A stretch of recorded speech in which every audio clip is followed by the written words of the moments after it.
Hello दोस्तों, crack UP board exam YouTube channel में स्वागत है। आज की ये वीडियो क्लास 12th के बायोलॉजी वाले स्टूडेंट के लिए बहुत ही ज्यादा इम्पोर्टेंट होने वाली है। आज की इस वीडियो में हम आपके लिए लेके आए हैं अति लघु प्रश्न, जो कि बहुत ही ज्यादा इम्पोर्टेंट हैं।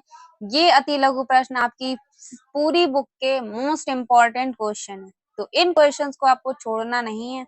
ये यूपी बोर्ड एग्जाम 2026 के लिए बहुत ही ज्यादा इम्पोर्टेंट होने वाले हैं। तो आज की इस वीडियो में हम आपके लिए जितने भी क्वेश्चन कराएंगे बोर्ड एग्जाम में पूछे गए क्वेश्चन है। 100% बोर्ड एग्जाम 2026 में इन्हीं क्वेश्चन में से आपके पूछे जाएंगे।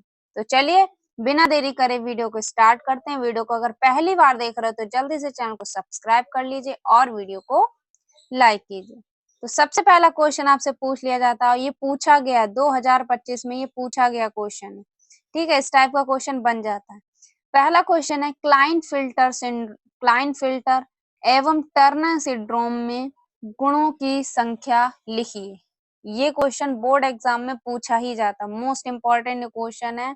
बहुत बार बोर्ड एग्जाम में ये पूछा गया। तो इसमें क्या लिखना है आपको, क्लाइन फिल्टर एवं टर्नर सिंड्रोम में गुणों की संख्या लिखनी है। अब क्लाइन फिल्टर क्या होता है? क्लाइन फिल्टर में एक गुण की क्या होती है, अधिकता होती है, मतलब एक गुण इसमें बढ़ जाता है।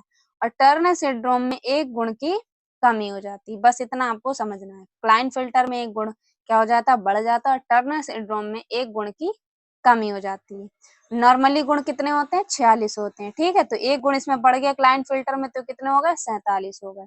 ठीक, तो 47 गुण सूत्र होते हैं। तो इसमें क्या होता है, पुरुषों में क्या होता है, एक्स वाई होता है, और महिलाओं में एक्स एक्स होता है। ठीक, तो इसमें क्या होता है, एक एक्स बढ़ जाता है, ये एक्स गुण इसमें बढ़ जाता है। मतलब क्लाइन फिल्टर सिंड्रोम में क्या होता है, जो पुरुष लोग होते हैं उसमें कुछ महिलाओं के लक्षण आने लगते हैं, तो यही क्लाइन फिल्टर सिंड्रोम होता है। ठीक है, तो इसमें क्या हो जाते हैं, 47 गुण सूत्र हो जाते हैं। और किसकी अधिकता हो जाती है, एक्स गुण सूत्र की। तो क्या हो जाएगा, इसे हम लोग कैसे लिख लेंगे, 44 प्लस एक्स एक्स वाई। ठीक है, ये क्या है, क्लाइन फिल्टर सिंड्रोम। ठीक है, उसके बाद टर्नर सिंड्रोम में क्या हो जाती, कमी हो जाती। तो 46 गुण सूत्र होते हैं, तो कितने हो जाते हैं, 45 हो जाते हैं। ठीक, तो 45 हो जाते हैं। तो इसमें क्या होती है, एक एक्स की क्या होती है, कमी हो जाती है।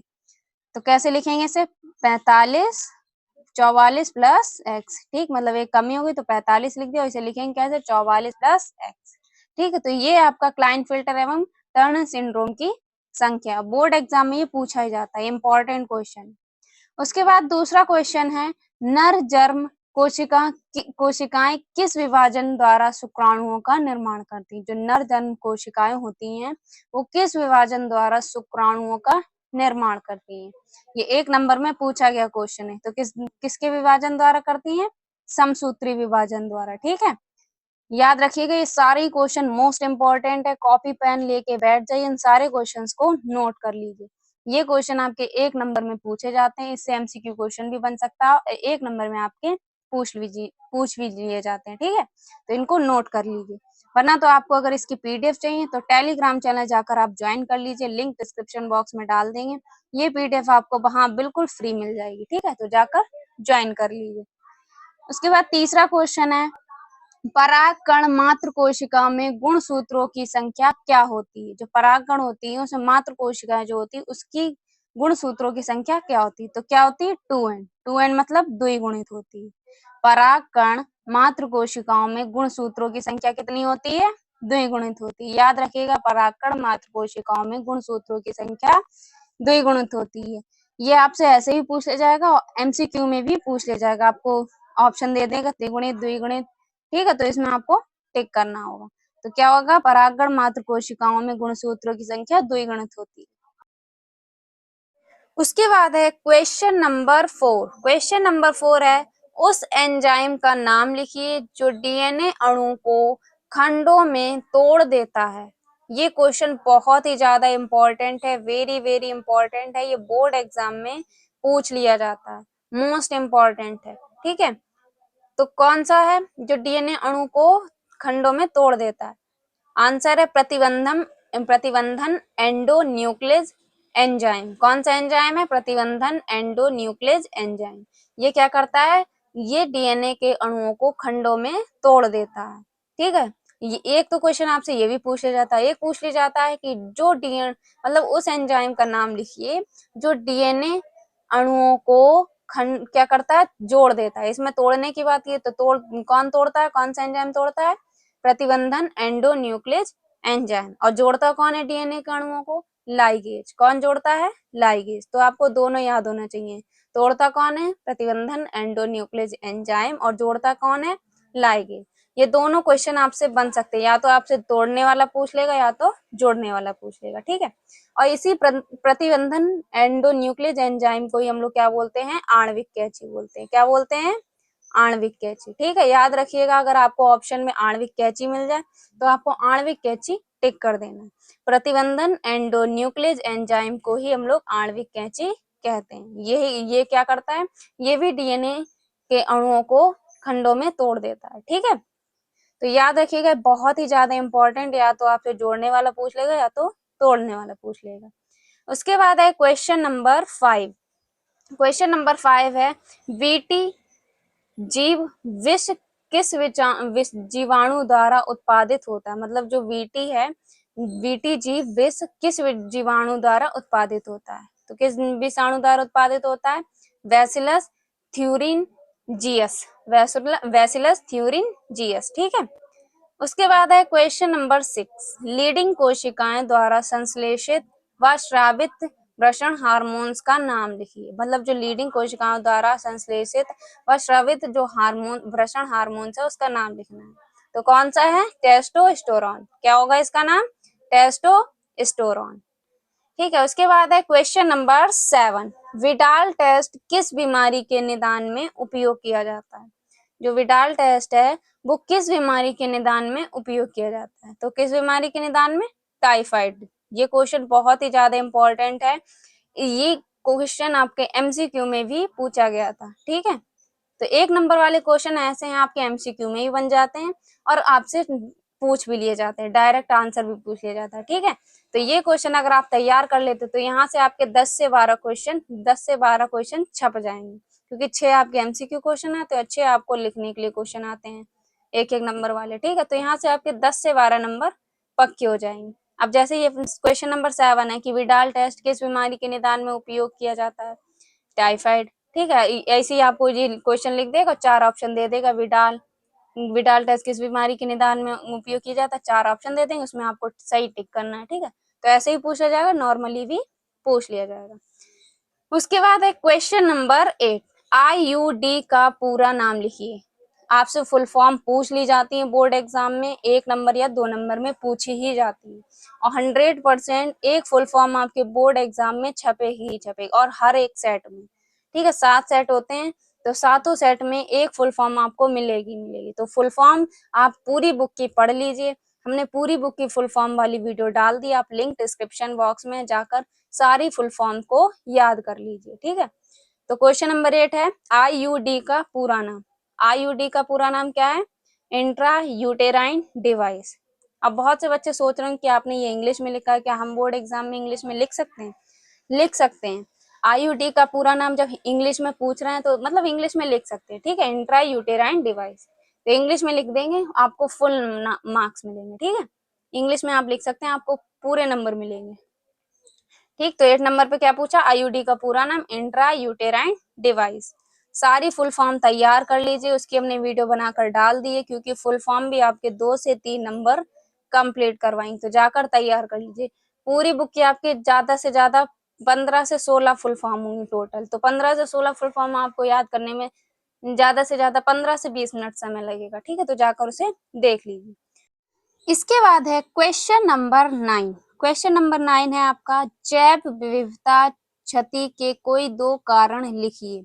बहुत ही ज्यादा ये इंपॉर्टेंट क्वेश्चन है, बोर्ड एग्जाम 2025 में ये पूछा गया क्वेश्चन, और ये हर साल बोर्ड एग्जाम में पूछा जाता है, वेरी वेरी इंपॉर्टेंट है, ठीक। तो जैव विविधता क्षति के कोई 2 कारण लिखिए।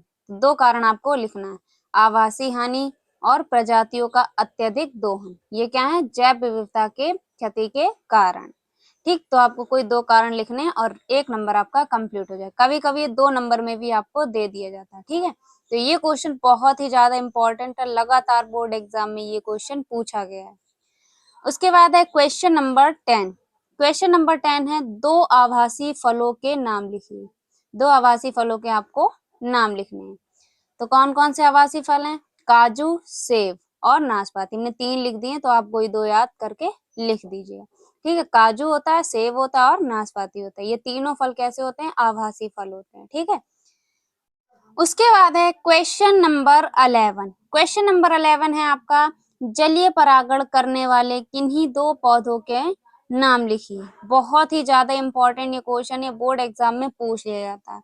तो जलीय परागण करने वाले दो पौधे कौन कौन से हैं? हाइड्रेला और बिलेसनेरिया। ठीक है, दो आपको नाम लिख देना, तो एक हाइड्रेला है और बिलेसनेरिया। ठीक है, तो ये क्या है? ये दोनों पौधे जलीय परागण करने वाले हैं। ठीक, उसके बाद है क्वेश्चन नंबर 12। क्वेश्चन नंबर 12 भी बहुत ही ज्यादा इंपॉर्टेंट है, बोर्ड एग्जाम में ये पूछ लिया जाता है, वेरी वेरी इंपॉर्टेंट है। ठीक, बाकी ये सारे ही क्वेश्चन वेरी वेरी इंपॉर्टेंट है बोर्ड एग्जाम में, इसके बाहर एक भी क्वेश्चन नहीं आएगा, क्योंकि ये सारे क्वेश्चन आज की इस वीडियो में जितने भी हम आपको क्वेश्चन करवाएंगे, लगातार बोर्ड एग्जाम में पूछे गए क्वेश्चन, और ये 2026 में भी पूछे जा सकते हैं। तो इन सभी क्वेश्चंस को आपको तैयार कर लेना है, नोट कर लेना है। जितने भी हम आज की इस वीडियो में करवाएंगे सारे आपको तैयार कर लेना है। तो आज की इस वीडियो से आपके 6 नंबर कंप्लीट होने वाले हैं। ठीक है, तो वीडियो को बिल्कुल भी स्किप नहीं करना, एंड तक जरूर देखें। क्वेश्चन नंबर 12 क्या कह रहा है कि अंडाशय के 2 कार्य लिखिए। अंडाशय के 2 कार्य लिखिए। तो कौन कौन सा होगा? एक तो होगा अंडाशय का कार्य अंडाणु का निर्माण करना। ठीक, अंडाशय का कार्य होता है। उसके बाद दूसरा है प्रोजेस्टेरॉन और एस्ट्रोजन का श्रावण करना। मतलब प्रोजेस्टेरॉन और एस्ट्रोजन का श्रावण करना, ये क्या है? अंडाशय का कार्य है। उसके बाद है क्वेश्चन नंबर 30। जैसा कि हमने आपको बताया था कि आप फुल फॉर्म जरूर से जरूर तैयार कर लीजिए, 2 से 3 नंबर आपके ये कंप्लीट करती है। ठीक है, ये 2 नंबर में पूछा गया क्वेश्चन है, एमटीपी तथा आईयूटी का पूरा नाम, ये 2 नंबर में पूछा गया। तो अगर आपने फुल फॉर्म की वीडियो नहीं देखी है तो जल्दी से जाकर आप देख लीजिए, वो वीडियो आपके 3 नंबर उससे कंप्लीट होंगे। ठीक है, तो लिंक डिस्क्रिप्शन बॉक्स में बायोलॉजी की प्लेलिस्ट बनाकर डाल दी है, जाकर आप उसे जरूर से जरूर देख लीजिए। पूरी बुक के हमने आपको इम्पोर्टेंट फुल फॉर्म करवा दी है।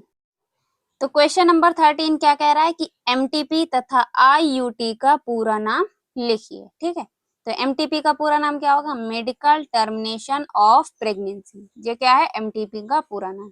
एम माने मेडिकल, टी टर्मिनेशन, पी से pregnancy, medical termination of pregnancy.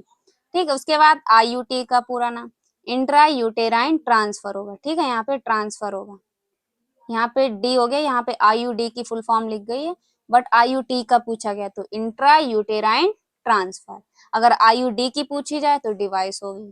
ठीक, तो ये दोनों सेम है, एक आईयूटी की और आईयूडी की, ये दोनों सेम है। डी माने टी माने ट्रांसफर, डी माने डिवाइस, तो intra uterine transfer, intra uterine device. ठीक, तो यहाँ पे टी की पूछी गई तो टी माने ट्रांसफर। उसके बाद है क्वेश्चन नंबर 17। पीसीआर का पूरा नाम लिखिए। बहुत ही ज्यादा ये इंपॉर्टेंट क्वेश्चन है, ये 1 नंबर में कम पूछा जाता है। इस पर टिप्पणी 100% बोर्ड एग्जाम में पूछी ही जाएगी, क्योंकि लगातार बोर्ड एग्जाम में पीसीआर पर टिप्पणी पूछी ही गई है, और ये इस साल भी 2026 में पूछी जाएगी। ठीक है, तो पीसीआर पर टिप्पणी आपको 100% तैयार कर लेनी है, ये 26 में भी पूछी जाएगी। ठीक है, तो अभी पूछा गया आपका पीसीआर का फुल नेम बताइए। तो क्या है पीसीआर का full name? Polymerase chain reaction. क्या है पूरा नाम पीसीआर का? Polymerase chain reaction. आप अगर वीडियो के साथ साथ बोलेंगे तो आपको याद भी हो जाएगा। ठीक है, तो पीसीआर का full name polymerase chain reaction. उसके बाद है क्वेश्चन नंबर 18। क्वेश्चन नंबर 18 कह रहा है डीएनए में कौन सी शर्करा उपस्थित होती है? तो कौन सी शर्करा उपस्थित होती है? डिओक्सी राइबोज शर्करा। डीएनए में कौन सी शर्करा उपस्थित होती है? डिओक्सी राइबोज शर्करा। और आरएनए में राइबोज शर्करा। ठीक है, डीएनए में डिओक्सी राइबोज शर्करा और आरएनए में राइबोज शर्करा। उसके बाद है क्वेश्चन नंबर 19। क्वेश्चन नंबर 19 है किन्हीं दो जैव विविधता तप्त स्थल के नाम लिखिए। मतलब जैव विविधता के हॉट स्पॉट के नाम लिखने हैं। ठीक है, तो कोई 2 तप्त स्थल के नाम लिखने हैं। तो पहला पूर्वी हिमालय और पश्चिम घाट। ये क्या है? तप्त स्थल है। पूर्वी हिमालय और पश्चिम घाट क्या है? जैव विविधता के तप्त स्थल है। ठीक है। उसके बाद है क्वेश्चन नंबर 20। क्वेश्चन नंबर 20 में पूछ रहा है कि IUCN का पूरा नाम लिखिए। तो IUCN का पूरा नाम क्या है? International union for conservation of nature. ये क्या है? IUCN का पूरा नाम है और वेरी वेरी इंपॉर्टेंट, ये बोर्ड एग्जाम में पूछ लिया जाता है। तो IUCN का पूरा नाम क्या है? I international, U union for conservation of nature, international union for conservation of nature.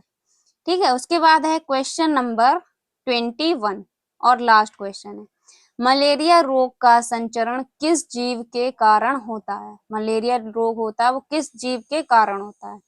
मादा एनीफिलीज मच्छर के कारण। किसके कारण होता है मलेरिया रोग का संचरण? मादा एनीफिलीज मच्छर के कारण। ठीक। तो ये थे आपके 21 इंपॉर्टेंट क्वेश्चन जो कि बहुत ही ज्यादा इंपॉर्टेंट है, लगातार बोर्ड एग्जाम में ये पूछे गए क्वेश्चन है। तो इन सभी क्वेश्चन को क्या करना, आपको तैयार कर लेना और ये 2026 के लिए बहुत ही ज्यादा इंपॉर्टेंट होने वाले हैं, क्योंकि ये क्वेश्चन लगातार बोर्ड एग्जाम में पूछे गए हैं और ये क्वेश्चन आपके 2026 में भी पूछे जा सकते हैं। तो इनको आपको तैयार कर लेना, बहुत ही ज्यादा इंपॉर्टेंट ये क्वेश्चन है। तो वीडियो कैसी लगी एक बार कमेंट बॉक्स में बताइए। बाकी हमने बायोलॉजी की इंपॉर्टेंट प्लेलिस्ट बनाकर आपको लिंक डिस्क्रिप्शन बॉक्स में डाल दी है, जिसमें हमने आपको फुल फॉर्म भी करवाई है, पूरी बुक के अंतर भी आपको टॉपिक वाइज मिल जाएंगे और भी इंपॉर्टेंट क्वेश्चन हमने उसमें ऐड कर दिए हैं। तो क्या करना है आपको, यूपी बोर्ड 2026 के लिए हमने बायोलॉजी की प्लेलिस्ट जो बनाई है उसे आपको देख लेना है। तो ये वीडियो आपको कैसी लगी और कमेंट बॉक्स बताइए। मिलते हैं आपसे एक और अगली मोस्ट इंपॉर्टेंट वीडियो के साथ, तब तक के लिए जय हिंद, जय भारत।